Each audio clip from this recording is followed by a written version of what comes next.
Good morning everyone and welcome to today's worked exam answer video. Today I'm showcasing how you might be asked an organic synthesis question as a multiple choice question. This is from an AQA paper 3 paper. And as we can see, we've been given a bit of a synthetic route. We've been told that we can make 2-methyl butyl amine from an alkene. And we have to work out what the alkene is, which when we then react it with HBr produces a halogenoalkane, structure also unknown. Then we're going to add ethanolic KCN to make a nitrile, again structure unknown. And then we're adding LiAlH4 in ether to make the 2-methyl butyl amine. Now, my suggestion for this is that we work backwards, and that's what I'll be doing as I go through my worked answer, because they've been a little bit sneaky here. So if you're looking at this thinking, oh, the obvious answer is, then just hold that thought, because as we work backwards, you'll hopefully be able to see where the trick is, and I would 100% recommend this method for any question like this where you have gaps within the synthetic chain. You can, if you know the starting point, work forwards, but sometimes I do find it is easier to work backwards from the product to figure out what these gaps might be, and that's exactly what I'm going to show you how to do now. Okie dokie, so the first thing that I did was I went backwards through each of the steps and just made a little note as to the purpose of each of the reagents that were being added for each step. So LiAlH4 is a reducing agent that is going to provide us with hydrogen. If we're starting with a nitrile, which is a C triple bond N, the hydrogen is going to open up that carbon-nitrogen triple bond and place hydrogens on both the carbon and the nitrogen. We know that a nitrile has a C triple bond N as its functional group, or we certainly should. That is then being substituted on in the step before. So to make the nitrile, we're starting with a halogenoalkane. We're adding ethanolic KCN, which is going to provide the CN- ion, which is going to be able to act as our nucleophile. So we're going to have a halogen on, and then we're going to swap it for the CN to turn it into a nitrile. And then the first step, we're using HBr, which is going to be acting as our electrophile, and that's going to obviously turn our hydrocarbon into a halogenoalkane, open up the double bond, and pop a hydrogen onto one of those carbons and a bromine onto the other to give us our halogenoalkane. Now, the next thing that I did was I took this structure for the 2-methyl butyl amine, and rather than working in skeletal, which I feel is unnecessarily difficult, is I drew it out as displayed formula. So to match exactly as they'd drawn it in the question, so 1, 2, 3, 4, then my NH2 and then my methyl coming off here from the second carbon from the right hand side.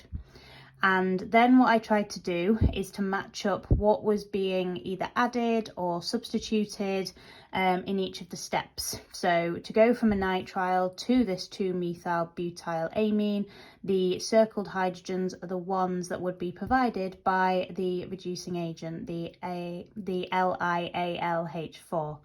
That is surprisingly a tongue twister, my apologies. So if we then take those hydrogens off, that then shows us how we're going to get back to our nitrile with our C triple bond N.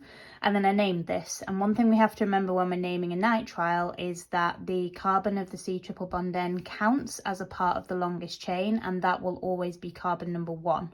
So on the second carbon, we then have the methyl. So this is 2-methyl butane nitrile. We can't count the longest chain this way and then have the nitrile as a prefix in the name. Doesn't work like that. The nitrile will always be the ending, and then we will always count away from the nitrile group, 1, 2, 3, 4, and then methyl on this case on carbon 2. This CN is then what we substitute on from our halogenoalkane using the CN nucleophile. So therefore, if we swap that back to my halogen, we can see that the electrophile is HBr, and therefore the halogen on the halogenoalkane is Br. So again, I've just gone backwards a step, and now we have the halogen on here.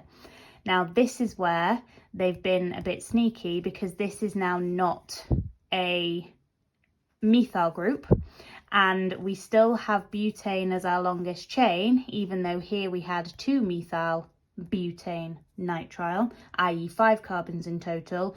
That's because when we substitute on the CN, it increases the length of the carbon chain by 1 because of the C in the nitrile, which when we can then open up that triple bond, gives us a permanently longer chain, which is fantastic. And amines are very useful in lots of steps because the nitrogen in there has a lone pair, so they make very good nucleophiles.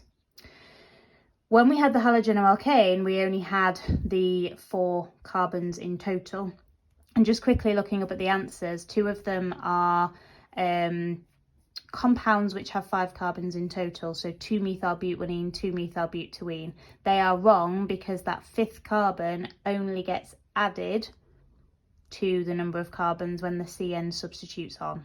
So our longest chain is 4. The bromine is in the 2nd position, so this is 2-bromobutane. Now, in terms of the alkene that could be used to make 2-bromobutane via electrophilic addition, there's actually 2 different ways we can do that. We can have butanene with the double bond between carbons 1 and 2, where if we break that open, we can pop the hydrogen on the end carbon and the bromine on the second in from the right carbon. That would be the major product because the end carbon would form a primary carbocation, whereas this carbon that my finger is pointing out would give us a secondary carbocation. However, we could also get 2-bromobutane from butene, because if we have the double bond between carbons 2 and 3, then it doesn't matter which way round we add the H and the Br to those 2 carbons, it's always going to give us 2-bromobutane. So there's no major or minor product here, whereas there would be a major and a minor product here, the minor product being adding the bromine to the end carbon and giving us 1-bromobutane. So both of those options are possible. Now, of course, both of those options can't therefore appear in the multiple choice options, and they don't. B is methylpropene and A is butene. So therefore the correct answer has to be butene, because the only 2 possible starting points are butanene or butene. With methylpropene, we would then end up with a structure that had 2 methyl groups by the end because of this quirk of having to include the carbon of the nitrile in the longest chain. So for me, the key things here were taking the time to process the synthetic route, to think about what each of the reagents was acting as, what reaction was going on, not doing it in skeletal, because that's bonkers. And the reason why it looks like it could be either C or D is because people will think the longest chain is 1, 2, 3, 4, been drawn horizontally, when actually the longest chain is 1, 2, 3, 4, and then that there is where the bromine was, which then became the nitrile, so an extra carbon, which we then opened up to get the amine. That's why they've been quite sneaky in this question. Now, I appreciate that that looks a lot to do for 1 mark, and I have said before that the multiple choice will even themselves out, but of course, you don't need to write everything down that I've written down here because there's no method marks. So what I would have done is perhaps not even have written down what the LiAlH4 was doing, what the CN or the KCN was doing, what the HBr was doing, but I would have at least thought that in my head.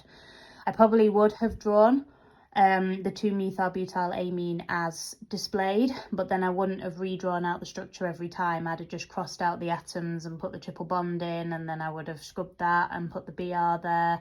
And if you do all of that in pencil, then you don't need to keep redrawing the structure, and of course you don't need to draw all the bonds to the hydrogens either.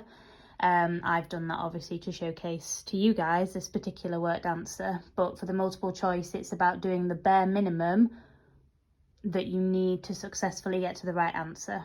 And if you need to do slightly more, it will be worth it if you get the mark, because the last thing you want to do is spend a couple of minutes and then make a silly mistake because you haven't quite written down enough. But again, you are going to have to balance how much time you have to write things down, and this is where practicing multiple choice is so important, particularly practicing sets of 30 if you sit in the AQA exam, because that's what you're going to get on the paper 3, and that would be my advice.